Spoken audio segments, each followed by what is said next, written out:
जो प्रकाशानंद सरस्वती के साथ संवाद है उसके विषय में। कैसे महाप्रभु ने प्रकाशानंद सरस्वती को अपनी भक्ति के प्रकाश से प्रभावित किया, अपनी विनम्रता से, उनके व्यवहार से और उनके शास्त्रों के प्रचार के माध्यम से प्रकाशानंद सरस्वती समेत हजारों हजारों सन्यासियों को भक्त बनाया। आज हम लोग थोड़ा और पहले जाएंगे। हम लोग थोड़ा रिवर्स ऑर्डर में चल रहे हैं। पहले रामानंद राय, फिर प्रकाशानंद सरस्वती और अभी थोड़ा और पीछे अभी सार्वभौम भट्टाचार्य। तो सार्वभौम भट्टाचार्य महाप्रभु की लीला में बहुत विशेष भूमिका रखते हैं। Is very very important character in the past times of Shri Chaitanya Mahaprabhu. Sarvabhauma Bhattacharya किसके अवतार थे? हाँ, बृहस्पति। जो देवताओं के गुरु हैं बृहस्पति, उनके अवतार थे सार्वभौम भट्टाचार्य। दो भाई थे, विद्यावचस्पति और सार्वभौम। दोनों बहुत प्रकांड पंडित थे।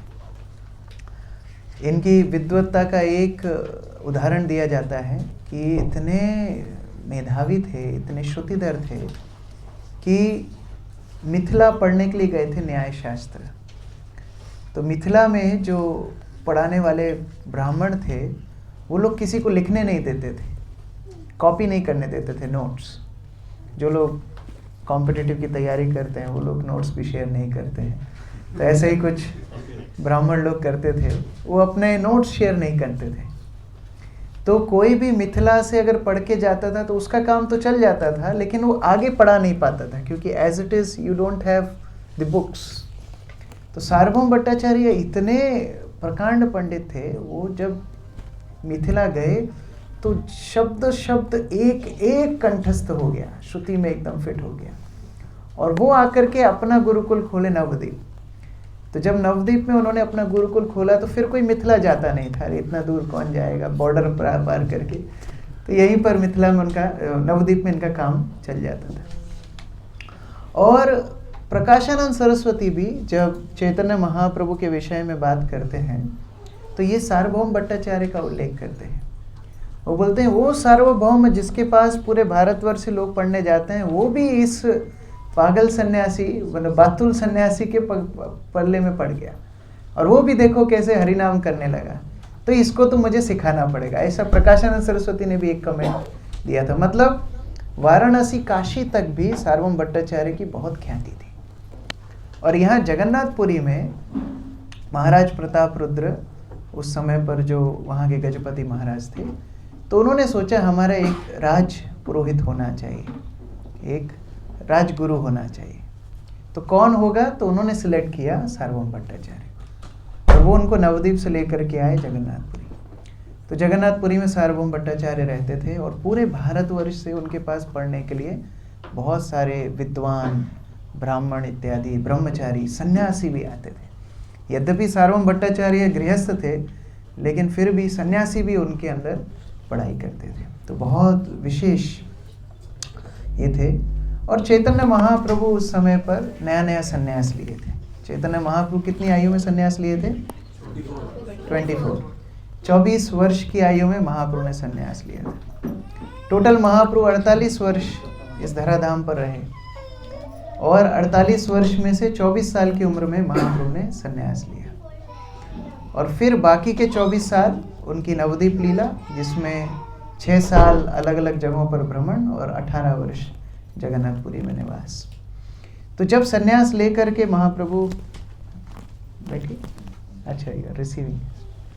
तो जब सन्यास लेकर के महाप्रभु वृंदावन जाना चाहते थे तो नित्यानंद प्रभु उनको घुमा करके शांतिपुर लेकर के आ गए। ये लीला आप लोग जानते हैं। चैतन्य भागवत में बहुत विस्तार से ये लीला का वर्णन है कि कैसे महाप्रभु को घुमा के लाते हैं और कैसे नित्यानंद प्रभु के साथ महाप्रभु का बहुत सुंदर संवाद होता है।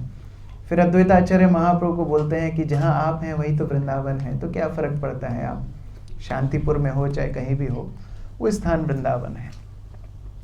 और फिर वहाँ महाप्रभु की भेंट होती है सची माता से। और देखिए कितना सुंदर महाप्रभु का अपनी माता के प्रति भाव था। वो रोने लगते हैं, प्रणाम करने लगते हैं। तो सची माता महाप्रभु को अपनी गोदी में बिठाती है। यद्यपि सन्यासी हो गए, अभी सिर मुंडवाया है, भगवा वस्त्र पहना है। चैतन्य चरितामृत में वर्णन है कि वैसे ही तो उज्ज्वल वर्ण उनका जो कांति है वो इतना स्वर्ण के समान सुशोभित है, लेकिन जब उन्होंने भगवा वस्त्र पहना तो वो और करोड़ों गुना ज़्यादा उनका तेज बढ़ गया। और ऐसे महाप्रभु को, सन्यासी शिरोमणि को उनकी माता गोदी में बिठाती हैं और महाप्रभु बहुत रोने लगते हैं। महाप्रभु बोलते हैं देखो मैंने तो कितना बड़ा अपराध कर दिया, इतनी स्नेहमयी माता को छोड़ के मैंने सन्यास ले लिया, मेरा तो पूरा धर्म नष्ट कर दिया। अभी आप बोलेंगी तो मैं सन्यास छोड़ दूंगा। अभी आज की माता होती तो बोलती ठीक है छोड़ दें, लेकिन सच्ची माता भी शास्त्र जानती थी, वो भी धर्मपरायण थी, तो वो बोलती नहीं नहीं, इससे तो सब जगह आपकी बहुत हंसाई होगी, बहुत जगह आपकी बदनामी होगी, मैं ये नहीं चाहती। तो आप एक काम कीजिए, आप जगन्नाथपुरी में रहिए। तो उनकी माता ने उनको एरिया दे दिया, आप जगन्नाथपुरी निवास कीजिए। महाप्रभु जगन्नाथपुरी की यात्रा करते हैं और ये यात्रा का भी वर्णन बहुत विस्तार से चैतन्य भागवत में दिया है। मुकुंद, जगदानंद और नित्यानंद प्रभु ये सब महाप्रभु के साथ चलते हैं और चलते चलते चलते एक स्थान पे महाप्रभु स्नान करने जाते हैं। वहाँ नित्यानंद प्रभु उनका डंडा तोड़ देते हैं। ये सारी कथा आप सुने ही हैं। और जब डंडा टूट जाता है तो महाप्रभु बड़े क्रोधित होते हैं। तो जगदानंद के पास महाप्रभु ने डंडा दिया था। तो महाप्रभु जगदानंद को पूछते हैं कि क्यों जगदानंद, मेरे डंडे का क्या हुआ? तो बोलते हैं कि आपके जो भाई है नित्यानंद, इनसे पूछिए, क्योंकि इनको मैंने हाथ में दिया था। और जब मैंने इनको पूछा कि डंडा कहाँ गया, ये टूट कैसे गया, तो बोलते हैं जिसका डंडा उसने तोड़ा, आपका ही नाम लेते हैं। महाप्रभु बोलते हैं अरे मेरा नाम लेता है। तो नित्यानंद प्रभु के पास जाके महाप्रभु बोले श्रीपाद, श्रीपाद। महाप्रभु नित्यानंद प्रभु श्रीपाद कह के बोलते थे, श्रीपाद मेरा डंडा तुमने क्यों तोड़ा? तो महाप्रभु नित्यानंद बोलते मैंने कहाँ तोड़ा, आपको कोई होश तो रहता नहीं, आप कीर्तन करते हो, कीर्तन करके कूदी लगाते हो और जो नीचे गिरते हो तो रिस्पॉन्सिबिलिटी मेरी पकड़ने की। तो आप इसी तरह छलांग लगाए, नीचे आए, मैंने पकड़ा, आप मेरे ऊपर गिरे, मैं डंडे के ऊपर गिरा, इस तरह डंडा टूट गया, मैं क्या करूं?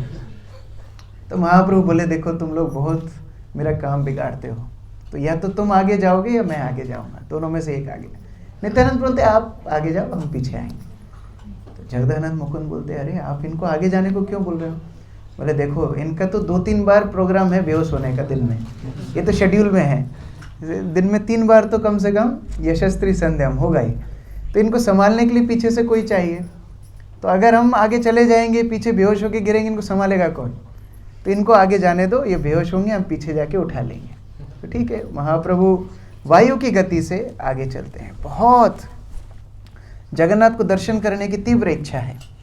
देखिए बहुत विग्रह, ये चल रहा है, हरे कृष्ण, बहुत विग्रह हैं भारतवर्ष में जहाँ भगवान के दर्शन उपलब्ध हैं, लेकिन जगन्नाथ के दर्शन सामान्य नहीं है। जगन्नाथ आकृष्ट करते हैं, वो साक्षात मदन मोहन है, वो आकृष्ट करते हैं। और जहाँ यहाँ श्रीमन चैतन्य महाप्रभु राधा रानी के भाव में है तो उनका आकर्षण तो वैसे ही कृष्ण से है। तो ये दोनों एक तरह से सबसे पावरफुल मैच मिल गया, जहाँ Jagannath is crying for Krishna for devotees and here Mahaprabhu in the mood of devotee crying for Krishna. So एकदम पावरफुल मैच मिल गया। तो वायु की गति से सिंहनाद करते हुए महाप्रभु जा रहे हैं जगन्नाथपुरी की तरफ। तो ये अध्याय शुरू होता है वहाँ से। तो हम लोग इसको साथ में पाठ करेंगे कि केवल लीला सुनेंगे? पाठ करेंगे, ओके। रिसाइट करेंगे कि गा के करेंगे? गा के करेंगे, ओके। तो श्लोक संख्या 1 से शुरू करते हैं। इसका मतलब कम से कम 2 घंटे तो बैठेंगे आप लोग। देखिए इस अध्याय में 250 श्लोक हैं, तो उस हिसाब से माइंड मेकअप रखना। प्रसाद है ना सबके लिए? ठीक। तो लगभग 250 तो हम पूरे नहीं पढ़ पाएंगे, जितना होगा उतना। अच्छा, ये श्लोक मेरे पास नहीं है, कोई ये श्लोक पढ़ सकते हैं? फर्स्ट श्लोक एक भक्त जोर से पढ़िए, फिर सब रिपीट करेंगे। नौमी गौर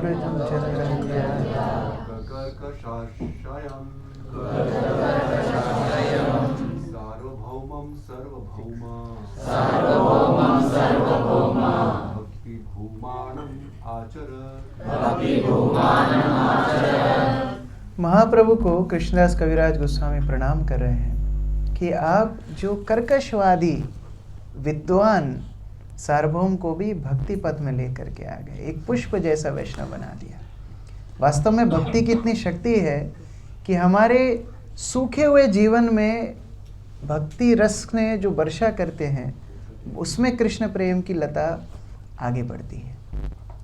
जैसे लोचनदास ठाकुर ने बड़ा सुंदर भजन लिखा है, एक बद्ध जीव की दशा बताते हैं कि श्री कृष्ण भजन लागी संसारे आईनु, माया जाले बंदी हुईया वृक्ष सम हुई।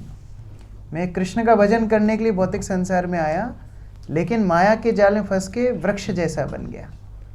और इतना ही नहीं, उस वृक्ष को क्या हुआ, स्नेहलता बेरी बेरी कोनो कोइलो शेष। उसमें फिर बेरी बेरी मतलब स्नेहलता, स्नेह रूपी अमर बेल ने मुझे पकड़ लिया। अमर बेल जानते हैं आप लोग? अमर बेल क्या करती है?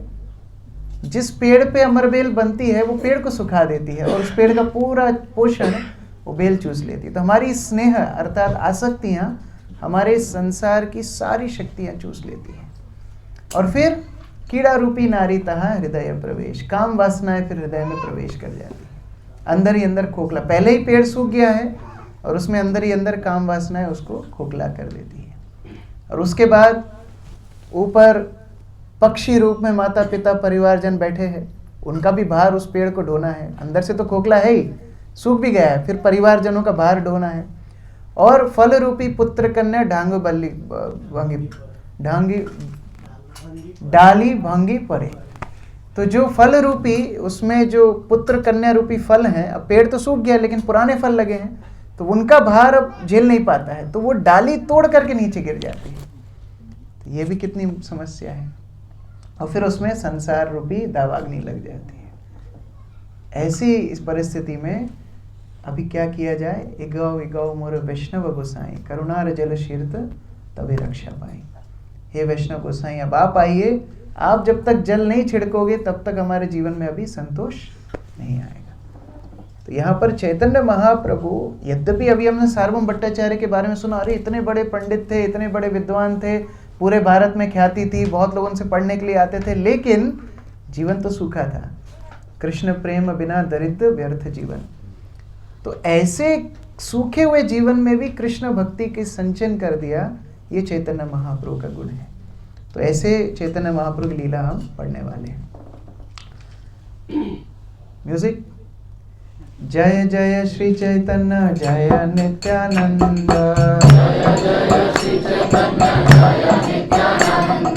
जय द्वैत चंद्र जय गौर भक्तवृंद,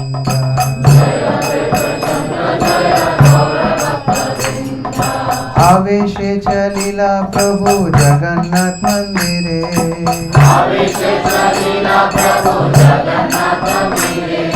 जगन्नाथ देखी प्रेमे होइलो अस्थिरे। तो प्रेमावेश में जगन्नाथ मंदिर की तरफ दौड़ते हुए चैतन्य महाप्रभु गए। ऐसा बताते हैं जब 18 नाला पहुंचे थे तो उनका वेग 100 गुना हो गया था, 1000 गुना हो गया था। और जब छत्र को देखा तो 1,00,000 गुना हो गया था। और जब सिंह द्वार से प्रवेश किए तो करोड़ों गुना उनका वेग हो गया था। और ऐसी परिस्थिति में आप कई लंबे अजान उलंबित तो ऐसे महाप्रभु दौड़ते हुए जा रहे हैं और जैसे दूर से जगन्नाथ को देखते हैं बस प्रेमावेश में जगन्नाथ के निकट जा रहे हैं। क्या इच्छा है? जगन्नाथ आलिंगिते चलीला धाइया,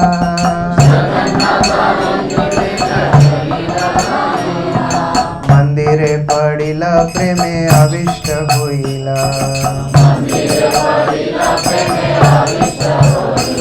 तो इतना प्रेम में विवल थे, दौड़ते दौड़ते दौड़ते भोग मंडप पार करके, जगमोहन पार करके एकदम गर्भगृह में अंदर छलांग लगा दिए जगन्नाथ को आलिंगन करने के लिए, लेकिन हवा में बेहोश हो गए और नीचे गिर गए।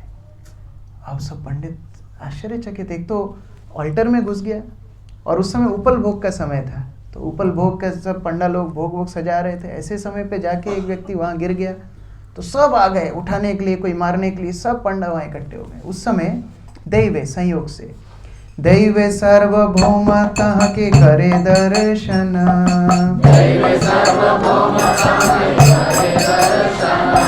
पड़ी क्षमारी ते हो कोइलो निवारण,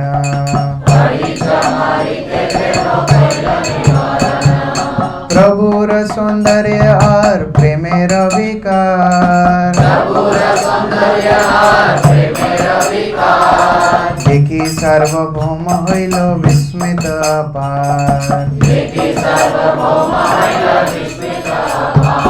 तो उसी समय पर जो परीक्षा पंडित इत्यादि थे वो तो बहुत नाराज हो गए। एक तो कूद के आया और कैसे कहाँ आके नीचे गिर गया, बेहोश हो गया, मर गया, जिंदा है, क्या हुआ, उसको बाहर निकालना, क्यों, भोग का समय है। तो वो लोग कोई मारने के लिए तैयार थे। दैव संयोगवश वहाँ पर सार्वभौम भट्टाचार्य दर्शन करे, तो उन्होंने सबको रोका, नहीं नहीं ये कोई विशेष व्यक्ति लगता है, इतना सौंदर्य तो कभी देखा ही नहीं, मैं बूढ़ा आदमी हूँ, मैं आकृष्ट हो रहा हूँ, ये इतना सुंदर आदमी मैंने कभी देखा नहीं। तो जा करके पास में देखा, कंपन है, शरीर स्थिर है, टेम्परेचर एकदम माइनस में है, ऐसा कैसे हो रहा है, अष्ट सात विकार है। देख करके सार्वभौम भट्टाचार्य बहुत ज़्यादा विस्मित हो गए। तो बहुत देर तक तो रुके कि शायद अभी होश आएगा, शायद पानी वानी भी छिड़का होगा, जो भी किया होगा, लेकिन बहुत समय तक होश आया नहीं। 7 बहु क्षणे चैतन्य नहे भोगेर काल हइलो,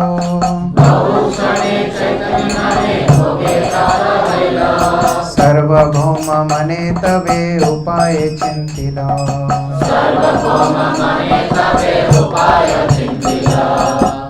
अभी बहुत देर तक जब होश में नहीं आ रहा है, ना हिल रहा है, ना डुल रहा है, ना कोई प्रतिक्रिया है, तो पंडों को लगा गया।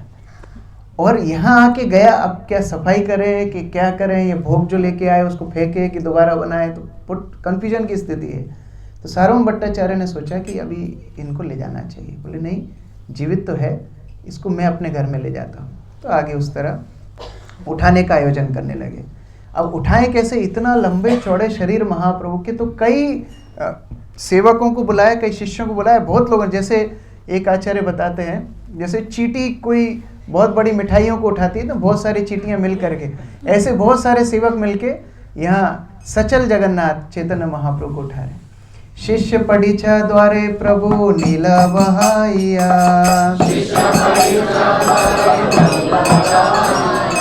घरे आनी पवित्र स्थाने रखीला सोआइया,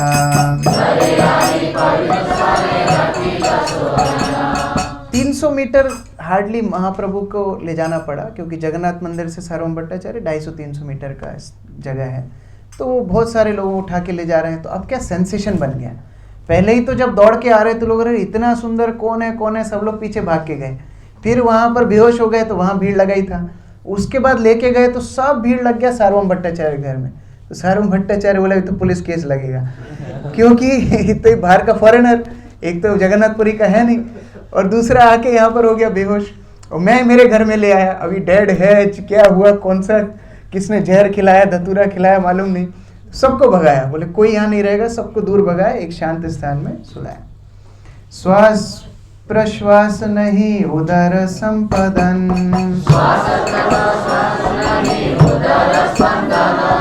देखी अचिंतित होइला भट्टाचार्य मन,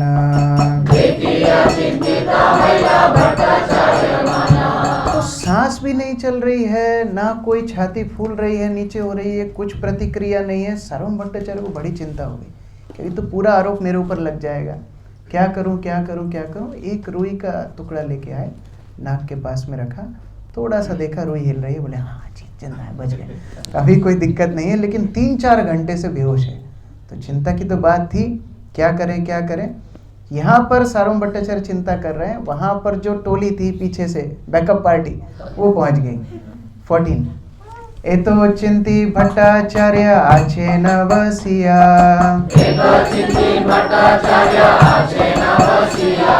नित्यानंद आदि सिंह द्वारे मिली आसिया। तो यहाँ सार्वभौम भट्टाचार्य चिंता कर रहे हैं, वहाँ नित्यानंद प्रभु इत्यादि सब आ गए सिंह द्वार पर।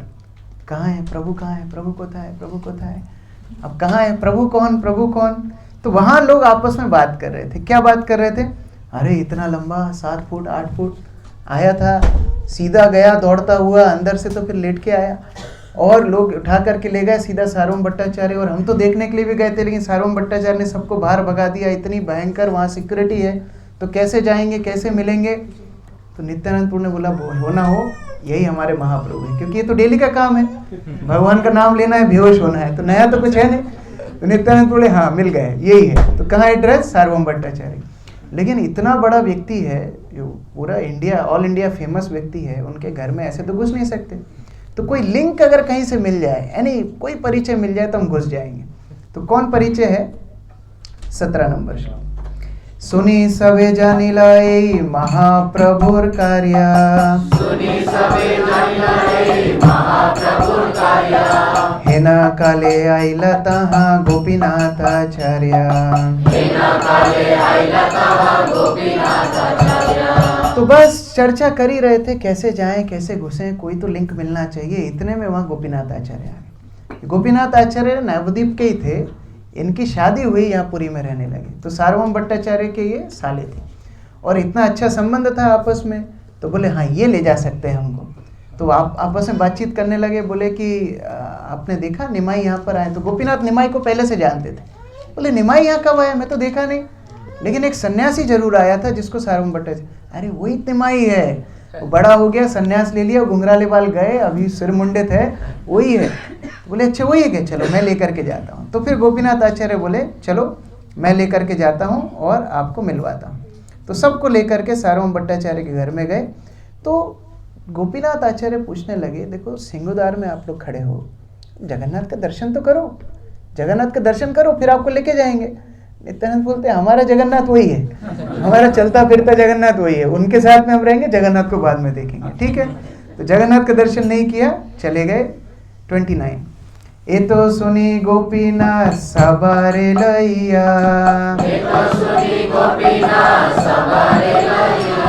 सार्वभौम घरे गेला हर्षित होया।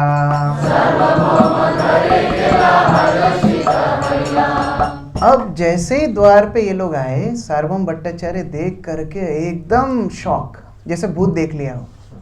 क्यों क्यों ऐसा लगा? लगाइए, तुक्का लगाइए। हाँ हाँ हाँ, एक अंदर पड़ा है और एग्जैक्टली सेम गेट पे खड़ा है। डिफरेंस है, वो था पीतांबर, ये नीलांबर, नित्यानंद प्रभु। बोले अरे ये कैसे हुआ? बोले ना ये दूसरा है, फोटोकॉपी, ये है, इनका नाम नित्यानंद प्रभु। अच्छा आइए आइए, अंदर आइए। अंदर लेकर के आए नित्यानंद प्रभु। सार्वभौम बड़ी एंग्जाइटी से बता रहे हैं, अरे सुबह से लेके आया, 4 घंटे हो गए, 5 घंटे, उठता नहीं है, थोड़ा रुई हिलता है, हिलाया, पानी डाला, सब कुछ किया, हिलता नहीं, कुछ प्रतिक्रिया नहीं करता है। नित्यानंद बोलते हैं अरे नॉर्मल है, वो डेली का है, कोई चिंता करने की बात नहीं। अरे आप ऐसा क्यों कर रहे हैं? बोले नॉर्मल है, रोज इस तरह होता है 3-4 बार। अच्छा नॉर्मल है क्या? ठीक है। फिर सार्वभौम भट्टाचार्य ने सबका सत्कार किया। 32 सभा सहे जथा योग्य करीला मिलना,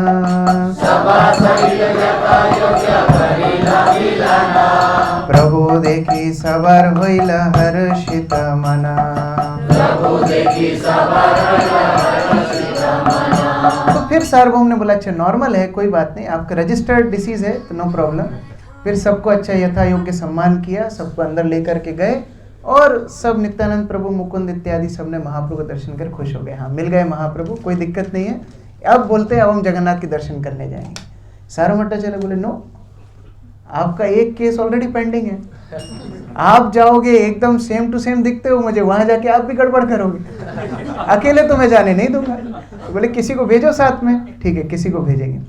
सार्वभौम पठाइला सब दर्शन करिते,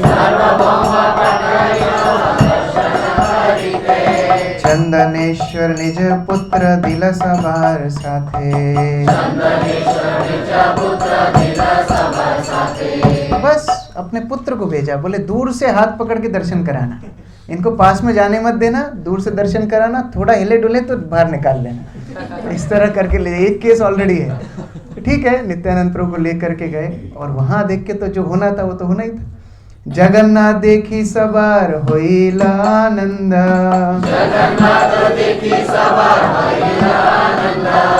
भावे ते अविष्ट होइला प्रभु नित्यानंद।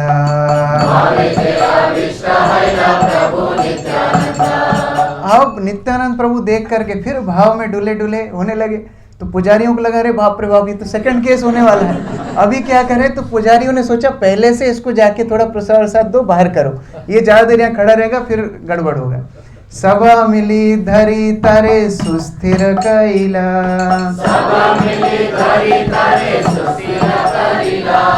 ईश्वर सेवक मला प्रसादाने दिला।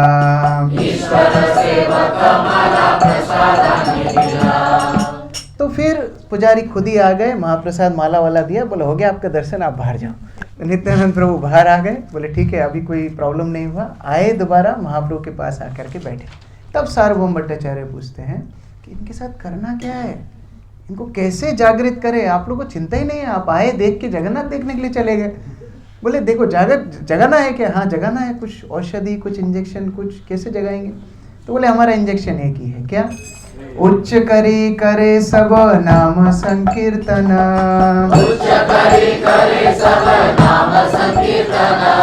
तृतीय प्रहरे हैला प्रभुर चेतना।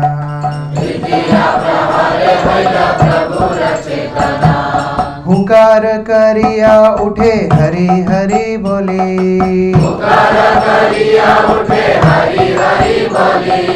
आनंदे सर्वभौम तरे लैल पद धूली।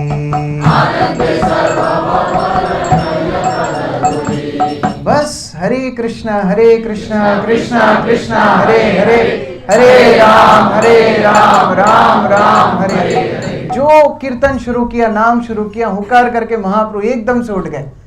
8-9 घंटे से जो टोटल बेहोश थे, अभी कोई थोड़ा बहुत भी बेहोश होता है, होश में आता है, बोलते हैं मैं कौन हूँ, मैं कहाँ आ गया, इस तरह पूछता है। यहाँ कोई सिम्टम ही नहीं है, एकदम उठ करके वो भी हरि हरि हुकार करके बोलने लगे।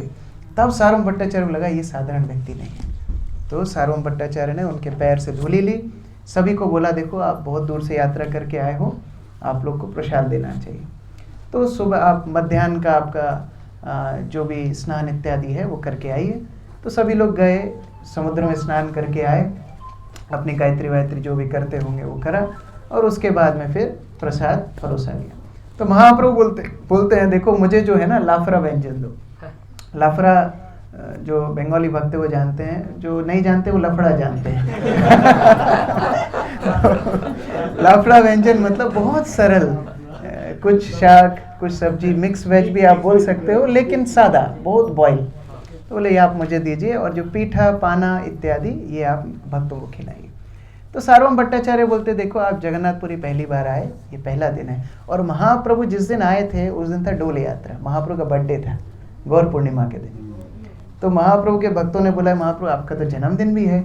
तो फिर सार्वभौम भट्टाचार्य बोले देखिए तो आज के दिन तो आपको अच्छा अच्छा खाना चाहिए, जो जगन्नाथ लेते हैं कम से कम आप टेस्ट करके देखिए तो सही कि कैसा है, कम से कम टेस्ट कीजिए। तो महाप्रभु फिर एग्री किए, ठीक है आप भोजन कराइए। सबने भोजन किया, प्रसाद प्राप्त किया। फिर सार्वभौम भट्टाचार्य गोपीनाथ के साथ गोपीनाथ आचार्य के साथ प्रसाद प्राप्त किए। सब प्रसाद ले ला के फिर अब सार्वभौम भट्टाचार्य चैतन्य महाप्रभु से बात करने के लिए गए।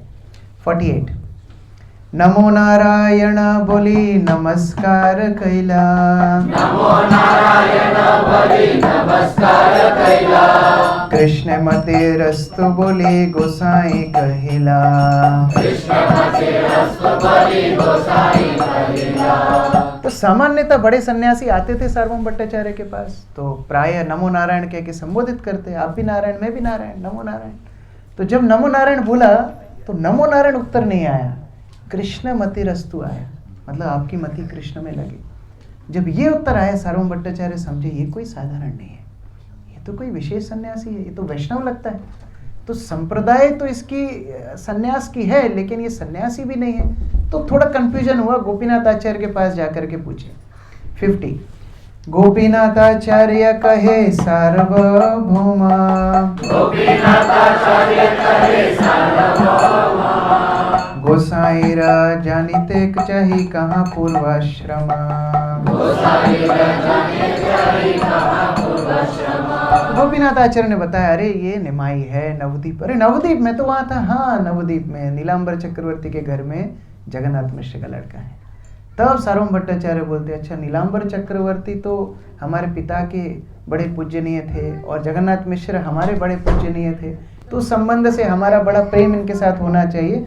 तो बड़े खुश हो गए और देख करके बोले कि वास्तव में ये बहुत अच्छा सन्यासी है, इसके अंदर कोई भी दोष मुझे नहीं दिखते हैं, और लेकिन जैसे ही मैंने इसको नारायण कह के संबोधित किया, इसने कृष्ण का स्मरण किया, मतलब वैष्णव है। तो आग करके महाप्रभु से बात करने के लिए चर्चा शुरू की। तो जैसे ही चर्चा शुरू की, सार्वभौम भट्टाचार्य उनसे भगवान के बारे में चर्चा करने लगे।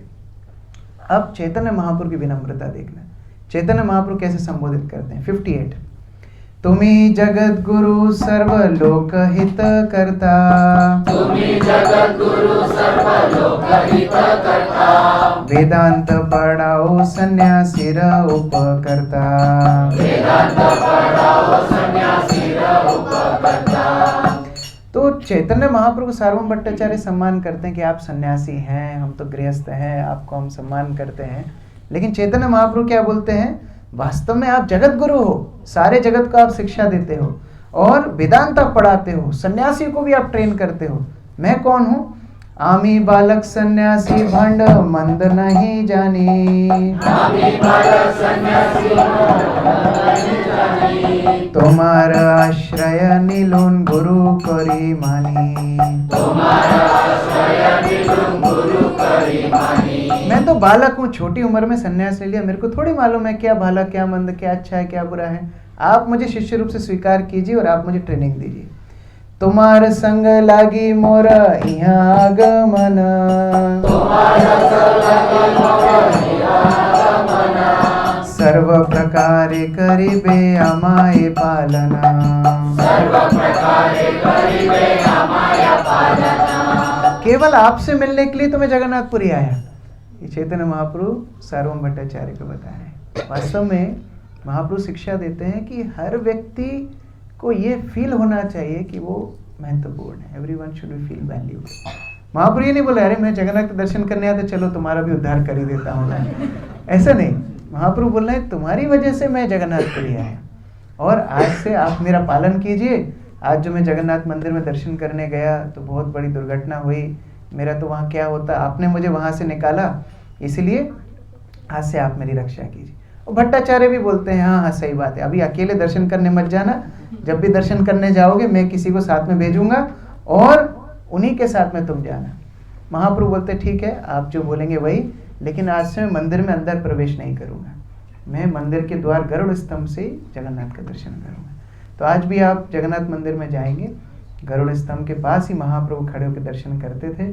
वहाँ जो दीवार है उधर महाप्रभु की उंगलियों के निशान हैं और जो शिला पे महाप्रभु खड़े होते थे वो भी पिघल गई थी, उधर भी महाप्रभु के चरण चिन्ह बन गए थे, अभी उसको स्थानांतरित कर दिया गया है। तो महाप्रभु ने उस तरह बातचीत की। सार्वभौम भट्टाचार्य ने महाप्रभु को रहने के लिए एक स्थान दिया। अब गोपीनाथ आचार्य अगले दिन महाप्रभु दर्शन कराने गए। जब वापस आए सार्वभौम भट्टाचार्य गोपीनाथ आचार्य से बोलते हैं अरे इसने सन्यास कहाँ लिया, कहाँ से सन्यास लिया इसने?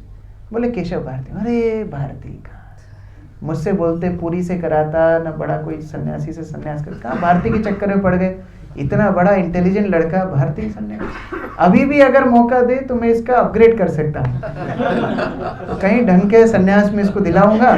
और ठीक है अच्छा है, कोई बुरा बात नहीं है, लेकिन मेरा एक ही चिंता है। क्या चिंता है? 74 भट्टाचार्य कहे इहार प्रौढ़ जौवना, भट्टाचार्य कहे इहार प्रौढ़ जौवना, के मते सन्यास धर्म है रक्षणा, के मते सन्यास धर्म है रक्षणा। तो सबसे बड़ी इसके साथ समस्या क्या है पता है?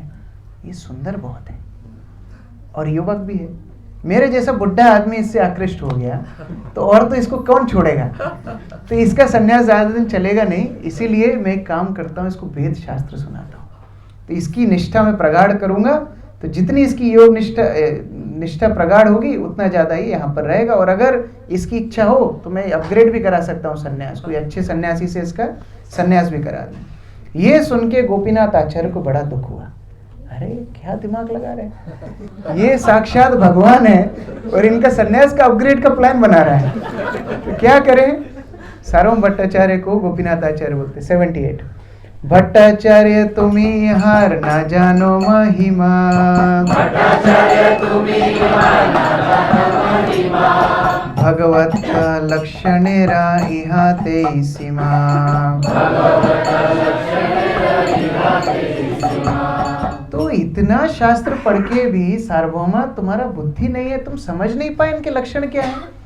अष्ट सात्विक विकार में से एक लक्षण किसी के अंदर देखना मुश्किल है, और किसी के अंदर एक साथ 2 हो जाए तो अभूतपूर्व, 3 हो जाए तो संभव ही नहीं है, और 8 के 8 किसी एक व्यक्ति के अंदर तुम देख रहे हो, ये संभव है क्या? ये वास्तव में प्रेम की सीमा है, तुम समझ नहीं पा रहे हो, सामान्य व्यक्ति नहीं है। इसीलिए शास्त्र पढ़ने से केवल नहीं चलेगा, अनुमान लगाने से केवल काम नहीं चलेगा। 82 अनुमान प्रमाणे नहीं ईश्वर तत्व ज्ञाने, अनुमान प्रमाणे नहीं ईश्वर तत्व ज्ञाने, कृपा बिना ईश्वरेर केहो नहीं जाने, कृपा बिना ईश्वरेर केहो नहीं जाने, ईश्वरेर कृपालेश है तो जहारे, ईश्वरेर कृपालेश है तो जहारे, से तो ईश्वर तत्व जानी बारे पारे। सेई तो ईश्वर तत्व जानी बारे पारे। अभी थोड़ा पर्सनल अटैक किया। बोलते हैं वास्तव में जब तक भगवान की कृपा किसी के ऊपर नहीं हो तब तक वो भगवान को नहीं समझ सकता। तो अगर लेश मात्र भी कृपा होती तो तुम भगवान को समझ लेते। तुम्हारे घर में लाए, उठा के लाए, घर में 9 घंटा देखा, सात्विक विकार देखे, सब कुछ देख के भी तुम बोल रहे हो संन्यास अपग्रेड, तो इसका मतलब तुम्हारे अंदर भगवान की जरा सी भी कृपा नहीं है। अब ये सुन के तो सार्वभौम भट्टाचार्य का दिमाग एकदम खराब हो गया। बोले अरे ये क्या बात कर रहे हो। 89 आचार्य कहे वस्तु विषय है वस्तु ज्ञान, आचार्य कहे वस्तु तत्व ज्ञान है कृपा ते प्रमाण, वस्तु तत्व ज्ञान है कृपा ते प्रमाण। तो सार्वभौम भट्टाचार्य बोले तुम इतने बड़े आदमी हो गए, तुम्हारे ऊपर कृपा है, इसका क्या प्रमाण है? तुम मतलब तुम बोल रहे हो तुम महाप्रभु को जानते हो, मैं नहीं जानता। तुम्हारे पास आदमी पढ़ने के लिए आता है, मेरे पास आता है, तो मैं इतना बड़ा शास्त्रज्ञ मैं नहीं जानता हूँ, तुम जानते हो, प्रमाण क्या है? बोले देखो फलेन परिचयते, रिजल्ट से पता पड़ता है किसने कितनी पढ़ाई की है। तो तुमने जो शास्त्र पढ़े तुम पहचान नहीं पाए, मैं पहचान गया, इसका मतलब मेरे ऊपर कृपा है। ये सुन के और दिमाग खराब हो गया। सार्वभौम भट्टाचार्य ने ज़्यादा सीरियसली लिया नहीं, वो सोचे ये बच्चे जैसी बातें कर रहा है, छोटी मोटी ठीक है, तो हंसने लगे। बोले अपन तो इष्ट गोष्ठी कर रहे हैं, चर्चा कर रहे हैं, बुरा मत मानो, शास्त्र में बहुत सारी चीज़ें हैं, लेकिन वास्तव में ये जो महाभागवत के जो सिम्टम चैतन्य महाप्रभु के अंदर दिख रहे हैं सही बात है, लेकिन तुम अवतार क्यों बोलते हो? भगवान का अवतार कलयुग में होता है क्या? भगवान को त्रियुगी बोलते हैं। तो त्रियुगी बोलते हैं मतलब सत्य त्रेता द्वापर में भगवान होते हैं, कलयुग में भगवान अवतार ही नहीं लेते। तो ठीक है महापुरुष बोलो, महाभागवत बोलो, इतना मैं फिर भी पचा जाऊंगा, लेकिन बोल रहे हो अवतार है, साक्षात भगवान है, ये तो मैं नहीं पचाऊंगा। तब फिर गोपीनाथ आचार्य समझाते हैं देखो आपने बहुत शास्त्र पढ़े, लेकिन जो सारे शास्त्रों का सार है श्रीमद् भागवत और महाभारत, यही नहीं पढ़ा। ये दोनों में ही लिखा है कैसे भगवान श्री चैतन्य महाप्रभु इस युग में अवतार लेते हैं। कृष्ण वर्णम तुषा कृष्णम संग पांगास्त्र पार्षदम यज्ञ संकीर्तन प्राहि यजंती सुमेध। ऐसे कई श्लोक अलग अलग शास्त्रों से गोपीनाथ आचार्य बताते हैं।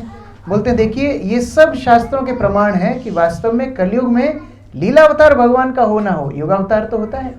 भगवान युग अवतार लेकर के युग की स्थापना करते हैं। इसलिए आपको भगवान के बारे में यदि समझना है, सोचना है, तो आपको अपना शास्त्र ज्ञान छोड़ करके पहले भगवान के भक्तों की कृपा लेनी पड़ेगी।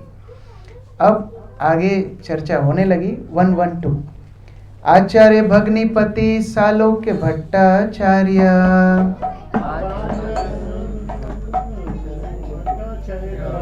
निंदा स्तुति हास्य शिक्षा करो ना आचार्य,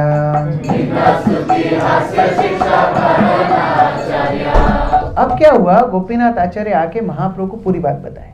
बोले महाप्रभु वो आपको जो सोच रहा है आपके घर में उसने आपको रखा है, वास्तव में आपने उसको अपने घर में रखा है, और मैं आज उसको सब सिखा के आ गया, मैं पूरा लेसन कंप्लीट करके आ गया। आप अवतार हो, आप कैसे पूर्ण पुरुषोत्तम हो, और उसको पूरा ट्रेनिंग में आज कंप्लीट करके आ गया। और हमारा संबंध इस तरह है, नोक जोक वाला, थोड़ा साला जीजा का रिश्ता इस तरह होता है, थोड़ा चलता है। तो मजाक मजाक में डांट भी दिया। तो महाप्रभु बोले नहीं, तुमको इस तरह नहीं करना चाहिए था। सार्वभौम भट्टाचार्य इतना महान पंडित, तो मुझे घर में आश्रय दिया, तुमने इस तरह किया, ये अच्छा नहीं है। 116 सुनी महाप्रभु कहे ऐछे मत कहो, सुनी महाप्रभु कहे ऐछे मत कहो, आमा प्रति भट्टाचार्य है अनुग्रह, आमा प्रति भट्टाचार्य है अनुग्रह। तो ऐसे मत कहो भाई, उनका बहुत प्रेम है मेरे लिए। अगर प्रेम नहीं होता तो क्यों मंदिर से अपने घर में लेके आते? अजनबी हूँ, स्ट्रेंजर हूँ, कोई संबंध नहीं, वो तो तुमने बाद में बताया मैं नवद्वीप से हूँ। तो हमारा इतना अनुग्रह हमको करते हैं, आप ऐसा मत करो। अब सार्वभौम भट्टाचार्य के दिमाग में रात भर घूमता रहा, अवतार है, कैसा अवतार है, फिर सन्यासी है तो इसको ट्रेनिंग भी देना चाहिए, फिर इसका पतन हो गया तो कितना लोग हंसेंगे। प्रेम भी थोड़ा आ गया था, आसक्ति भी हो गई थी, रात भर दिमाग घूम रहा है। अगले दिन गोपीनाथ आचार्य को बोला, देखो मंदिर तो कोई जाता है उनके लेके, आप मत जाओ, आज मैं जाऊँ तो क्या बातचीत करने का मौका मिलेगा। तो आज सार्वभौम भट्टाचार्य खुद मंदिर लेकर के हाथ पकड़ के बोले, देखो दूर नहीं जाना, यहाँ दूर से दर्शन करना। हाथ पकड़ के दर्शन कराया, दर्शन करा करके वापस आए। वापस आने के बाद महाप्रभु से सार्वभौम भट्टाचार्य बात करते हैं। 120 वेदांत पढ़िते तबे आरंभ करिला, वेदांत पढ़िते तबे आरंभ करिला, स्नेह भक्ति करी किछु प्रभु रे कहिला, स्नेह भक्ति करी किछु प्रभु रे कहिला। एक बढ़िया आसन महाप्रभु को बैठने के लिए दिया, सामने खुद भी बैठा, सम्मान किया। फिर बोला, देखो अभी आपको मैं कुछ इंस्ट्रक्शन देने वाला हूँ, रेडी, अभी वेदांत आपको पाठ करूंगा। बड़ी श्रद्धा के साथ महाप्रभु को बोला, वेदांत श्रवण ए सन्यासीर धर्म, वेदांत श्रवण ए सन्यासीर धर्म, निरंतर करो तुम्हें वेदांत श्रवण, निरंतर करो तुम्हें वेदांत श्रवण। वही प्रकाशन सरस्वती वाली कैसेट है। बोले सन्यासी का धर्म क्या है? वेदांत पाठ करना। तो अभी मैं बोलता जाऊंगा, आप सुनते जाना। तो महाप्रभु क्या बोले? महाप्रभु तुमको क्या मालूम है मैं निमाई पंडित था, मैं न्याय शास्त्र के ऊपर टीका लिखा था, तुमको मालूम? ऐसा नहीं बोले। क्या बोले? प्रभु कहे मोरे तुम्हें करो अनुग्रह, प्रभु कहे मोरे तुम्हें करो अनुग्रह, से कर्तव्य तुम्हें जय मोरे कहो, से कर्तव्य तुम्हें जय मोरे कहो। एकदम डिसिप्लिन बॉय की तरह बैठ गए, आलती पालती मार के, एकदम सौम्य व्यवहार। बोले आप जो बताएंगे मुझे क्या क्या करना चाहिए, इंस्ट्रक्शन देना आप शुरू कीजिए। अब तो सार्वभौम भट्टाचार्य को एकदम परफेक्ट कैंडिडेट, सब शिष्यों को भगा दिया, सब जाओ 1-to-1 अभी कोचिंग होगी पर्सनल। इतना अच्छा स्टूडेंट मिला, देखने में इतना सुंदर, इतना प्रज्वलित उनका मुख है। उसके बाद एकदम डिसिप्लिन में बैठा है, चौकड़ी मार के एकदम सार्वभौम भट्टाचार्य सुनाना शुरू की। कितने दिन? 7 दिन पर्यंत ऐछे करे न श्रवणे, 7 दिन ऐछे करे न श्रवणे, भल मंद नहीं कहे बसी मात्र सुने, भल मंद नहीं कहे बसी मात्र सुने। मानो आप किसी को कुछ समझा रहे हो, वो केवल स्माइल देता रहे, अब कैसा लगेगा? 7 दिन तक लेक्चर चल रहा है, ये केवल स्माइल दे रहे हैं सामने बैठ करके। कोई अच्छा है बुरा है, क्वेश्चन है, एग्रीमेंट है, एक्सक्लेमेशन मार्क, क्वेश्चन मार्क, कुछ नहीं, सिंपल। सार्वभौम भट्टाचार्य 8वें दिन दिमाग खराब। सार्वभौम भट्टाचार्य बोलते हैं, अरे तुमको समझ में आ रहा? 7 दिन से सिखा रहा हूँ, कोई अच्छा लगा बुरा लगा कुछ, एकदम मौन व्रत में बैठे हो, समझ में आ रहा है कि नहीं समझ में आ रहा है? 8वें दिन महाप्रभु बोलना शुरू किया। तो a good preacher should be a good listener. जब तक सुनना नहीं सीखेंगे प्रचार नहीं कर पाएंगे। 126 प्रभु कहे मूर्खामी नहीं अध्ययन, प्रभु कहे मूर्खामी नहीं अध्ययन, तुम्हार आज्ञाते मात्र करिए श्रवण, तुम्हारा आज्ञाते मात्र करिए श्रवण। महाप्रभु बोले मैं तो पहले ही बोला मैं मूर्ख हूँ, मुझे तो मालूम ही नहीं ये सब क्या है, आपने बोला बैठ के सुनो तो बैठ के सुन रहा था। सार्वभौम भट्टाचार्य बोले, अरे तो समझ में आया कि नहीं आया? कुछ समझ में आया कि नहीं? सुन तो तुम रहे थे, तो समझ में आया? प्रभु बोले, महाप्रभु बोल रहे हैं, श्लोक श्लोक सब समझ में आ गए, आपकी जो व्याख्या थी वो समझ में नहीं आई। सुन के अब पास में जितने शिष्य थे वो भी भीड़ लगाने लगे, कुछ तो हो रहा है। 7 दिन बाद ये बोला, और बोला तो क्या बोला कि श्लोक सब समझ में आ रहे हैं, आपकी व्याख्या समझ में नहीं आ रही। ये सुन के तो बहुत दिमाग खराब हो गया। बोले अरे वेदांत की जो भाष्य होती है, कमेंट्री होती है, वो तो श्लोक समझाने के लिए होती है, तो तुम उल्टा क्यों बोलते हो? तो महाप्रभु सार्वभौम भट्टाचार्य को बोलते हैं, देखो वेद अपने आप में सूर्य समान है, वेदांत अपने आप में प्रकट है, लेकिन तुम्हारी व्याख्या क्या है? एक बादल की तरह उसको ढक रही है। जहां जहां भगवान को तुम स्थापित करने के लिए निराकार बता रहे हो, वास्तव में भगवान निराकार कैसे हो सकते हैं?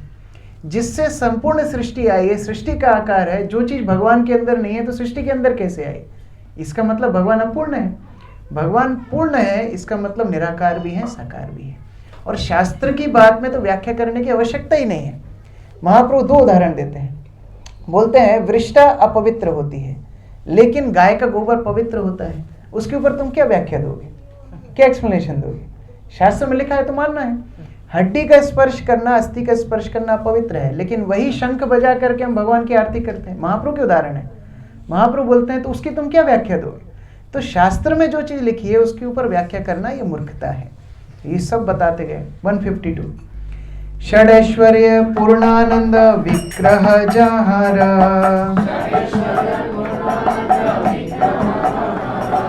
हेनो भगवाने तुम्हें कहो निराकार।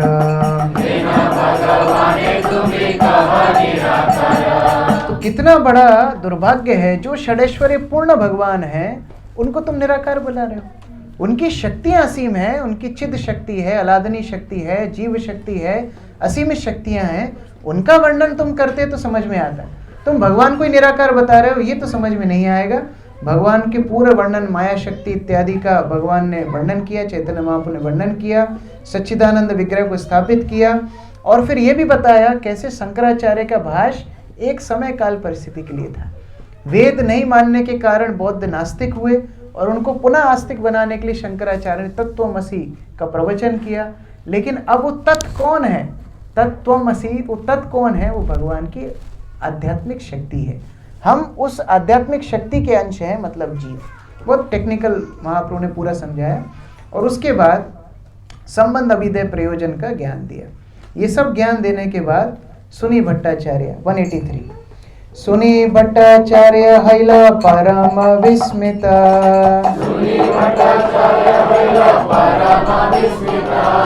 मुखे नेहस्वर वाणी हैल स्तंभित।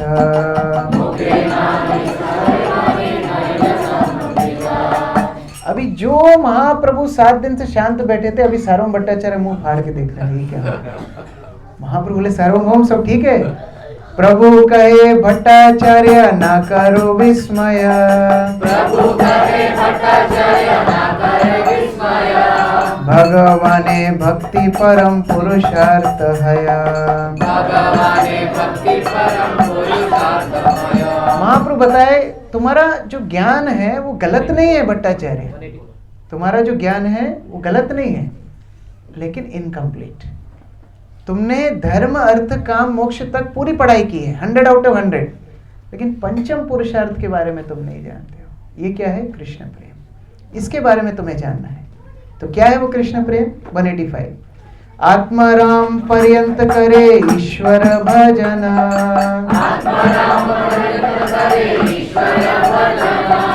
ऐच्छे अचिंत भगवान निर्गुण नगना।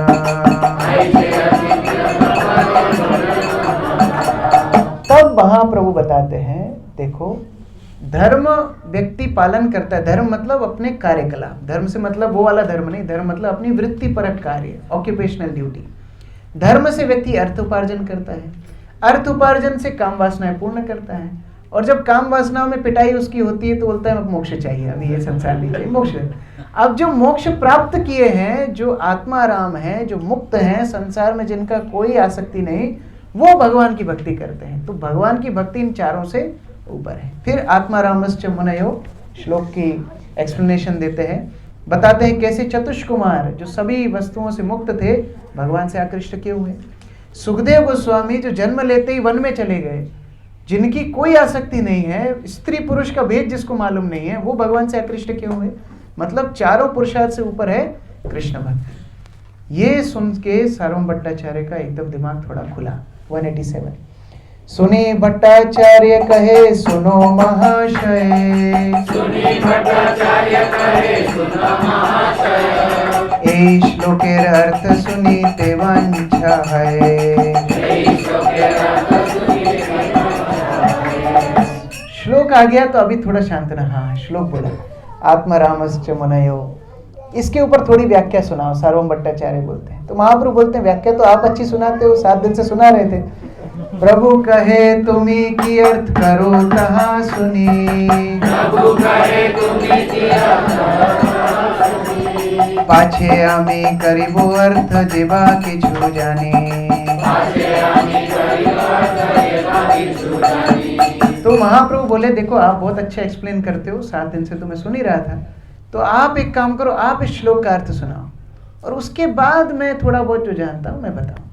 सार्वभौम भट्टाचार्य 9 व्याख्या की, एक ही श्लोक की, अलग अलग, without touching the previous one, 9 व्याख्याएं करे। सार्वभौम भट्टाचार्य ने बोला चलो मुझे मौका मिला बोलने का, जो ज्यादा प्रवचन करता होते हैं खाने मत दो, माइक देना जरूरी है। तो सार्वभौम भट्टाचार्य को बोलने का मौका मिला, 9 व्याख्या कर दिए। अब 9 व्याख्या करने के बाद महाप्रभु को बोले अब आप बताइए। तो महाप्रभु जब बोलना शुरू किया, सार्वभौम बोले हाँ मेरी व्याख्या में से भी आप बता सकते हैं। हाँ बोले रुको थोड़ा मैं बताता हूँ। बिना उनकी व्याख्या को स्पर्श करे महाप्रभु ने कई कई व्याख्या आत्माराम श्लोक की। और बाद में सनातन गोस्वामी, हम लोग अगर वो तो 5 अध्याय हैं, पता नहीं कैसे कंप्लीट होंगे, लेकिन उसमें सनातन गोस्वामी फिर महाप्रभु को पूछते हैं कि आप ये व्याख्या कीजिए। तो 61 व्याख्याएं महाप्रभु सनातन गोस्वामी के सामने करते, 61 without touching the previous one. और फिर आगे बोलते हैं कि आगे सुनोगे सनातन? सनातन बोलते हैं हाँ सुनूंगा। महाप्रभु बोलते हैं हाँ एक पागल ही बोल सकता है और पागल ही सुन सकता है, इससे ज्यादा और किसी का धैर्य नहीं है। तो इतना सब सुनने के बाद 11 व्याख्या 11 व्याख्याएं महाप्रभु ने सार्वभौम भट्टाचार्य को सुनाई।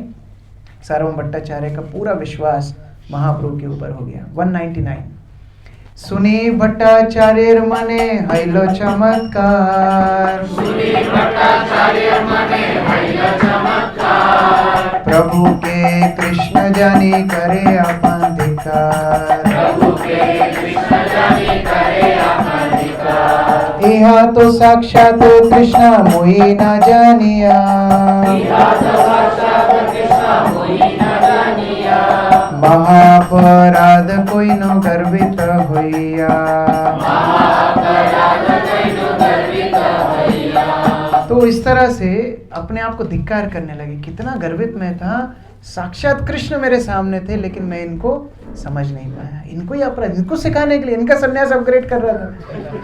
बहुत दुख हुआ। तब महाप्रभु ने देखा देखो बड़ा दुखी है, देखो थोड़ी कृपा करनी चाहिए। महाप्रभु का लॉजिक क्या है, जो जितना विनम्र उसको उतनी मर्सी।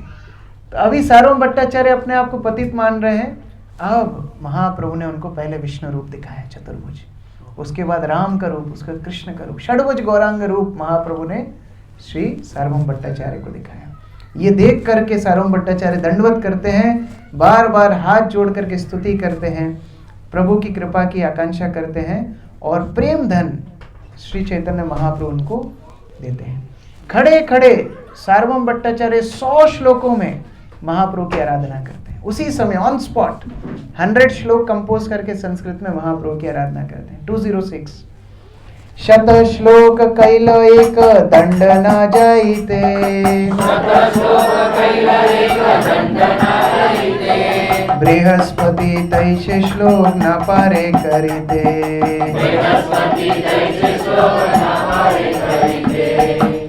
100 श्लोक इस वेग से सुनाए कि कृष्णदास कविराज गोस्वामी बोले बृहस्पति भी नहीं सुना सकते।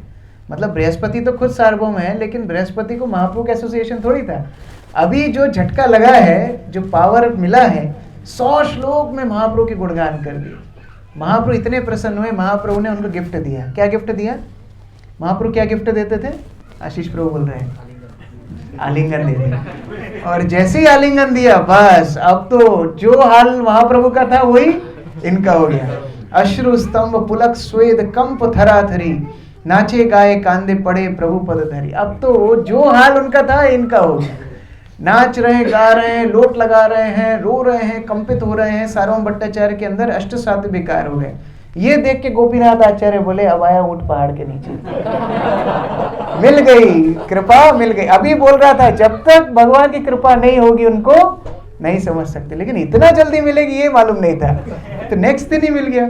तो भट्टाचार्य का नृत्य देख करके सब महाप्रभु के भक्त बड़े खुश हो गए।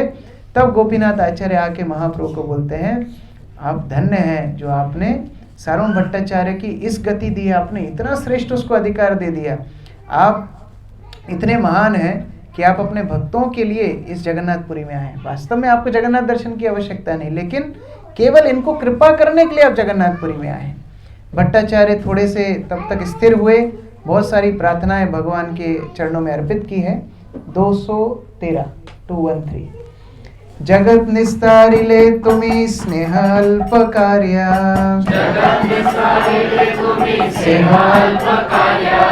आमा उद्धारिले तुमी ये शक्ति आश्चर्य।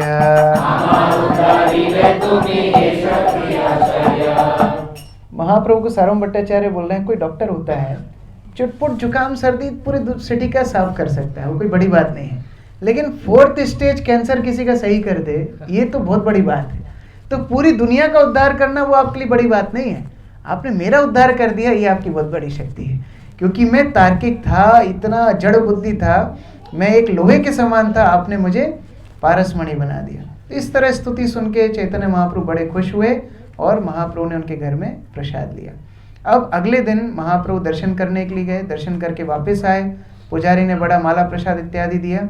उसके बाद भट्टाचार्य जब आए, भट्टाचार्य इतने बदल गए, अभी भागवत का श्लोक लेकर के आते हैं तो मुक्ति शब्द नहीं पढ़ते हैं, मुक्ति पदे की जगह क्या पढ़ते हैं, भक्ति पदे।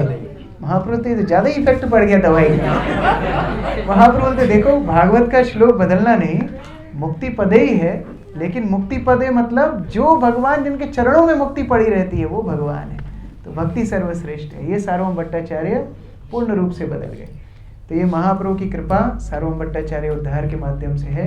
आगे बहुत श्लोक हैं, सार्वभौम भट्टाचार्य महाप्रभु का गुणगान भी लिखते हैं, लेकिन समय की अपनी पाबंदी है इसलिए यहीं समाप्त करेंगे।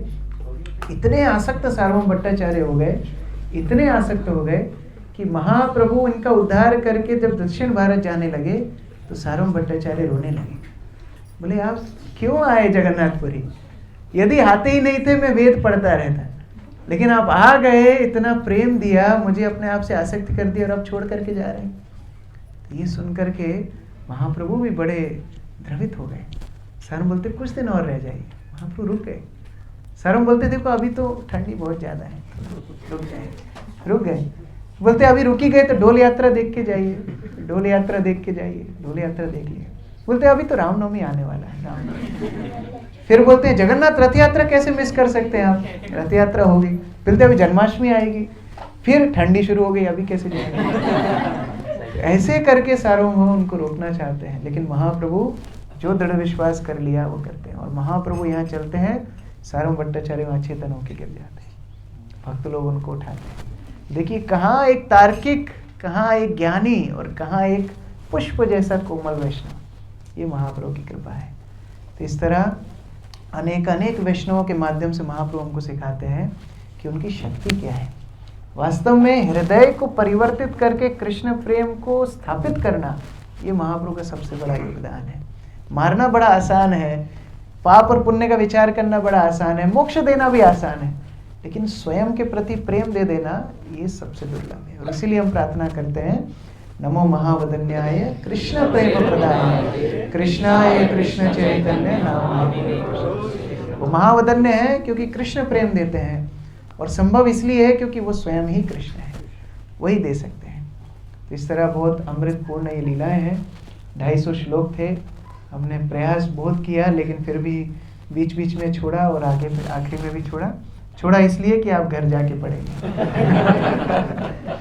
तो अभी चैतन्य चरितामृत का मैराथन चल रहा है भारत में और विश्व में। वैसे यहाँ पुस्तक लाना थोड़ा मुश्किल है, लेकिन फिर भी जितना संभव ऑनलाइन भी अवेलेबल है। आप लोग ऑनलाइन चैतन्य चरितामृत रखिए और रोज़ पढ़िए। ये महाप्रभु की शिक्षाएं चैतन्य चरितामृत में पूर्ण समाहित है। भक्ति सिद्धांत सरस्वती ठाकुर बोलते थे केवल एक ग्रंथ चैतन्य चरितामृत यदि रहेगा, बाकी सारे शास्त्रों की जरूरत नहीं है। केवल चैतन्य चरितामृत पर्याप्त है। तो अगर हम प्रतिदिन इसका पाठ करें, श्रवण करें और बार बार पढ़ें, तब जाके वो चैतन्य महाप्रभु के प्रति हमारी कृतज्ञता आएगी, उनकी सेवा के लिए हमारा भाव आएगा। और फिर किसी शुभ अवसर में महाप्रभु जैसे सार्वभौम को अपनी कृपा दिए, वैसे शायद हमें भी दे ही देंगे। जय श्रीमद चैतन्य महाप्रभु की, सार्वभौम भट्टाचार्य की, श्री जगन्नाथ बलदेव सुभद्रा महारानी की, जगन्नाथपुरी धाम की, श्रील प्रभुपाद की, वेद भक्त वृंद की, गौर प्रेमानंद।